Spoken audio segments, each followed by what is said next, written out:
ರಾಜ್ಯ ರಾಜಕೀಯ ಯಾವ ಕಡೆ ಸಾಗ್ತಾ ಇದೆ ಅನ್ನೋದ್ರ ಬಗ್ಗೆ ಸಾಕಷ್ಟು ಚಿಂತನೆಗಳು ನಡೆದಿದೆ. ಇದಕ್ಕೆ ಸಂಬಂಧಪಟ್ಟಂತೆ ಈಗಾಗಲೇ ಎಚ್ ಡಿ ದೇವೇಗೌಡರ ಅವರ ಕುಟುಂಬಕ್ಕೆ ಸಂಬಂಧಪಟ್ಟಂತೆ ಸಾಕಷ್ಟು ಚರ್ಚೆಗಳು ನಡೀತಾ ಇರ್ತಕ್ಕಂಥದ್ದು. ಮೊದಲಿಗೆ ರೇವಣ್ಣ ಅವರ ಕರ್ಮಕಾಂಡ ಆಯಿತು. ಅದಾದ ನಂತರ ಅದೇ ವಿಚಾರಕ್ಕೆ ಸಂಬಂಧಪಟ್ಟಂತೆ ಎಚ್ ಡಿ ರೇವಣ್ಣ ಅವರು ಒಂದು ಕಿಡ್ನಾಪ್ ಕೇಸ್ನಲ್ಲಿ ಸಿಗಾಕೊಂಡ್ರು. ಇದೀಗ ಅವರ ಮತ್ತೊಬ್ಬ ಸುಪುತ್ರ ಸೂರಜ್ ರೇವಣ್ಣ ಅವರು ಕೂಡ ಈಗ ಮತ್ತೊಂದು ಅತ್ಯಾಚಾರ ಪ್ರಕರಣದಲ್ಲಿ ಸಿಗಾಕೊಂಡಿರೋದು. ಇದೆಲ್ಲ ವಿಚಾರದ ಬಗ್ಗೆ, ಹಾಸನ ರಾಜಕೀಯದ ಬಗ್ಗೆ ಮತ್ತು ಒಟ್ಟಾರೆ ರಾಜಕೀಯದ ಬಗ್ಗೆ ಮಾತನಾಡೋದಕ್ಕೆ ಸಾಮಾಜಿಕ ಚಿಂತಕರಾಗಿರುವಂತಹ ಎಸ್.ಆರ್. ಹಿರೇಮಠ ಸರ್ ಅವರು ನಮ್ಮ ಜೊತೆಗಿದ್ದಾರೆ. ಅವ್ರಿಗೆ ಕೇಳೋಣ.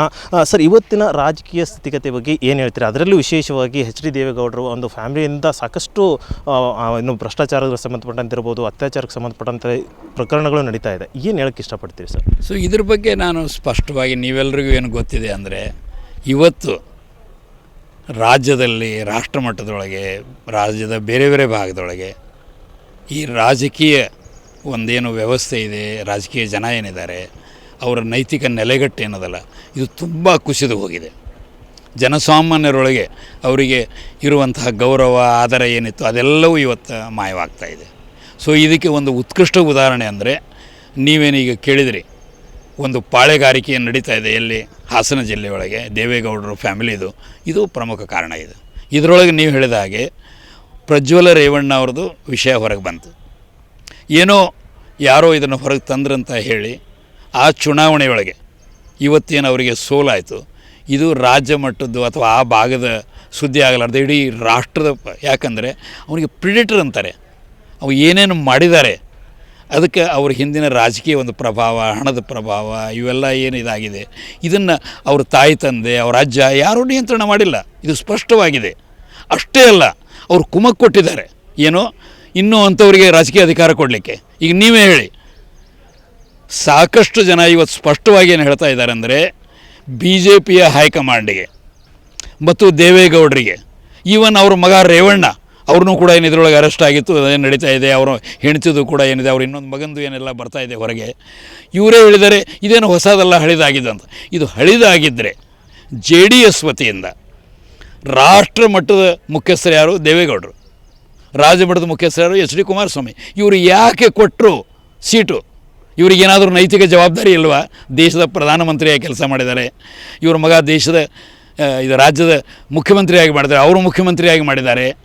ಇವರಿಗೆ ಏನಾದರೂ ಒಂದು ಮಾನ ಮರ್ಯಾದೆ, ನಾಚಿಕೆ, ಒಂದು ನೈತಿಕ ನೆಲೆಗಟ್ಟು, ಒಂದು ಕರ್ನಾಟಕದ ಜನತೆಗೆ, ದೇಶದ ಜನತೆಗೆ ಗೌರವ ಇದ್ದರೆ ಅವ್ರು ಯಾಕೆ ಕೊಟ್ಟರು ಸೀಟು?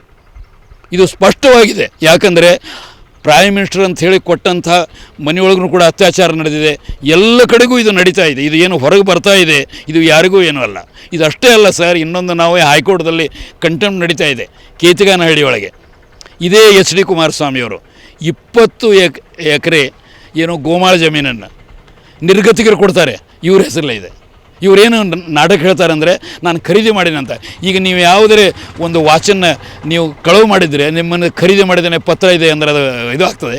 ಇವರು ದೇವೇಗೌಡರ ಹೆಂಡತಿಯ ತಂಗಿ 20 ಎಕರೆ ಅವರಿಗೆ ಮಾಡಿದ್ದಾರೆ, ಅದನ್ನು ಇವರಿಗೆ ಗಿಫ್ಟ್ ಮಾಡಿದ್ದಾರೆ. 200 ಎಕರೆ ಆ DC ತಮ್ಮಣ್ಣ ಇವರು ಕೂಡ ಮಾಡಿದ್ದಾರೆ.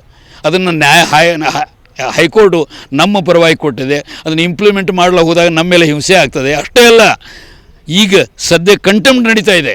ಸರ್, ಇವ್ರನ್ನೆಲ್ಲ ಗಮನಿಸಿದಾಗ ಎಲ್ಲೋ ಒಂದು ಕಡೆ ಇವ್ರಿಗೆ ಕಾನೂನಿನ ಭಯ ಇಲ್ಲ ಅಂತಾನೆ. ಯಾಕಂದರೆ ಪ್ರಜ್ವಲ್ ರೇವಣ್ಣ ಅವ್ರ ಕೇಸಿಗೆ ನಡೀತಾ ಇದೆ.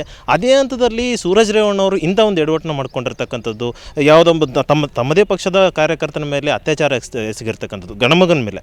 ಇದನ್ನಲ್ಲಿ ನೋಡಿದಾಗ ಅವ್ರ ಮೇಲೆ ಏನಾದರೂ ಏನು ಕಾನೂನು ಭಯ ಇಲ್ವಾ ಅಂತ? ಕಾನೂನು ಭಯ ಏನದಲ್ರಿ, ಇಂಪ್ಲಿಮೆಂಟ್ ಆದಾಗೆ ಇರ್ತದೆ.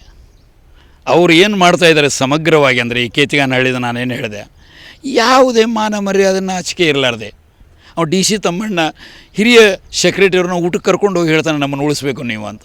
ಅಂದರೆ ಯಾವ ಮಟ್ಟಕ್ಕೆ ಇವರು ರಾಜಕೀಯವನ್ನು ಒಯ್ತಾ ಇದ್ದಾರೆ, ಇವರು ಏನೇನು ಮಾಡಬಾರ್ದನ್ನು ಮಾಡ್ತಾ ಇದ್ದಾರೆ ನೋಡಿದರೆ ನಮಗನ್ನಿಸ್ತದೆ ಇವತ್ತಿನ ಪರಿಸ್ಥಿತಿಗೆ ಇವರು ಹೊಣೆಗಾರಿಕೆ ಇದ್ದಾರೆ.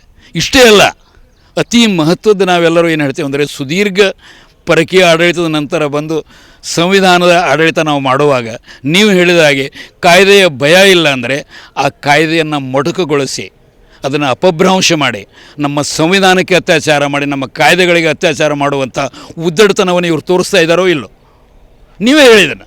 ಯಾಕೆ ಹೇಳ್ತೀನಿ, ನಾನು ಈ ಶಬ್ದ ಬಳಸ್ತಾ ಇದ್ದೇನೆ ಅಂದರೆ, ಇದಕ್ಕೆ ಮತ್ತೆ ಯಾವುದೂ ಶಬ್ದ ಇಲ್ಲ. ಆ ಪ್ರಜ್ವಲ ಯಾವ ರೀತಿ ಬೆಳೆಸಿದ್ದಾರೆ, ಸಾಕಷ್ಟು ಅಂಕಣಕಾರರು ಬರೆದಿದ್ದಾರೆ, ಎಲ್ಲರೂ ಬರೆದಿದ್ದಾರೆ. ಇದು ಇವರು ಏನೊಂದು ನಿಯಂತ್ರಣವನ್ನು ಮಾಡಬೇಕಾಗಿತ್ತು, ಅವನ್ನ ಮಾಡಿಲ್ಲ.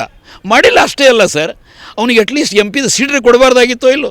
ಮತ್ತು ನಿಮಗೆ ನೆನಪಿದ್ದ ಹಾಗೆ ಹೈಕೋರ್ಟ್ ಛೀಮಾರಿ ಹಾಕಿ ಯಾವ ಪ್ರಕಾರ ಕರಪ್ಷನ್ನು ಯಾರಿಂದ, ಇವರ ಅಜ್ಜನಿಂದ, ಇವರ ಅಜ್ಜಿಯಿಂದ, ಇವರ ಅಂಕಲ್ನಿಂದ, ಅವರಿಂದ ಎಲ್ಲರೂ ಇದರೊಳಗೆ ತೊಡಗಿದ್ದಾರೆ ಅನ್ನೋದನ್ನು ಸ್ಪಷ್ಟವಾಗಿ ಹೈಕೋರ್ಟ್ ಬರೆದಿದೆ.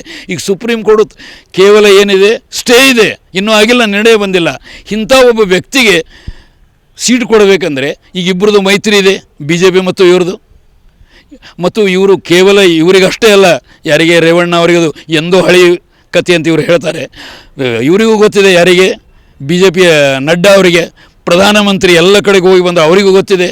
ಇಂಥವರು ಈ ರೀತಿ ಮಾಡ್ತಾ ಇದ್ದರೆ ಇವತ್ತಿನ ಈ ಪರಿಸ್ಥಿತಿಗೆ ಈ ಅಧಿಕಾರದಲ್ಲಿ ಇರೋರು ಸಂವಿಧಾನವನ್ನು ಗೌರವಿಸಿ ಕಾಯ್ದೆಗಳನ್ನು ಸರಿಯಾಗಿ ಮಾಡೋದ್ರ ಬಗ್ಗೆ ಅಪಭ್ರಂಶ ಮಾಡಿಕೊಂಡು ಮಾಡಬಾರದ ಮಹಾಪರಾಧ ಮಾಡಿದವರಿಗೆ ರಕ್ಷಣೆ ಕೊಡಲಿಕ್ಕೆ ಏನು ಪ್ರಯತ್ನ ಮಾಡ್ತಾರೆ. ಭೂಗಳ್ಳರಿಗೆ ಇನ್ಕ್ಲೂಡಿಂಗ್ ಕುಮಾರಸ್ವಾಮಿ, ಸಾವಿತ್ರಮ್ಮ ಎಲ್ಲರಿಗೆ ಇವ್ರು ಏನು ಮಾಡಿದ್ದಾರೆ, ಇದು ಭಾಳ ದೊಡ್ಡದಿದೆ. ನನ್ನ ಅಭಿಪ್ರಾಯದೊಳಗೆ ಎಷ್ಟು ಜಲ್ದಿ ನಮ್ಮ ದೇಶದ ಜನ ಜಾಗೃತಿ ಆಗ್ತಾರೆ. ಈಗ ಹೆಂಗೆ BJPಗೆ ಬಹುಮತ 2 ಸಲ ಏನು ಬಂದಿತ್ತು, 2000 ಈ ಸಲ ಬರೋಬ್ಬರಿಗೆ ಹೆಳವನ್ನು ಮಾಡಿ JDU ಮತ್ತು ಇದಿರಿದ್ರೆ ಅಧಿಕಾರದಲ್ಲಿ ಇರಲಿಕ್ಕೆ ಸಾಧ್ಯ ಇಲ್ಲ ಮಾಡಿದರು. ಹಂಗೆ ಮಾಡಿದ್ರೆ ಮಾತ್ರ ಇವರಿಗೆ ಪಾಠ ಕಲಿಸ್ತಾರೆ. ಅಷ್ಟೇ ಅಲ್ಲ, ನಾಳೆ ಅದರಿಂದನೂ ಕೂಡ ಪಾಠ ಕಲಿಸಿ ಸುಧಾರಿಸಿದರೆ ಮನೆಗೆ ಕಳಿಸ್ಬೇಕು. ಇಂದಿರಾ ಗಾಂಧಿನ ಹೆಂಗೆ ಕಳಿಸಿದ್ರು. ಇದು SR ಹಿರೇಮಠ ಅವರ ಮಾತಾಗಿರ್ತಕ್ಕಂಥದ್ದು. ವಿಡಿಯೋ ಜರ್ನಲಿಸ್ಟ್ ಅಬ್ದುಲ್ ಖಾದರ್ ಜೊತೆ ನೀಲ್ಕಂಠ ಸ್ವಾಮಿ, ದಿನ್ನಿ ಪವರ್ TV ರಾಯಚೂರು.